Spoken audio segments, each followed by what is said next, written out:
21 August grenade হামলা মামলায় বিএনপির ভারপ্রাপ্ত চেয়ারম্যান তারেক রহমান ও সাবেক স্বরাষ্ট্র প্রতিমন্ত্রী লুৎফুজ্জামান বাবর সহ ১৯ আসামিকে খালাস দিয়েছেন আদালত।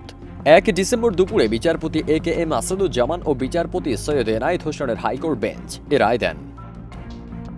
এই রায়ের পর ৩ আসামির আইনজীবী মোহাম্মদ শিশির মনির বলেন, দ্বিতীয়বার স্বীকারোক্তির ভিত্তিতে ফৌজদারি মামলায় কোনো আসামিকে সাজা দেওয়ার বিধান নেই, কিন্তু এ মামলায় তাই করা হয়েছে, যা বিগত ৪০০ বছরের ইতিহাসে নজিরবিহীন ঘটনা।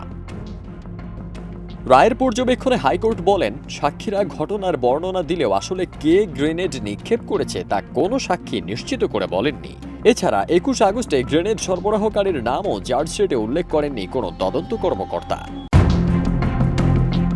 এই ঘটনার মামলায় ২০১৮ সালের ১০ অক্টোবর বিচারিক আদালতে সাবেক স্বরাষ্ট্র প্রতিমন্ত্রী লুৎফুজ্জামান বাবর, বিএনপি নেতা আব্দুস সালাম পিন্টু সহ ১৯ জনের মৃত্যুদণ্ড দেন।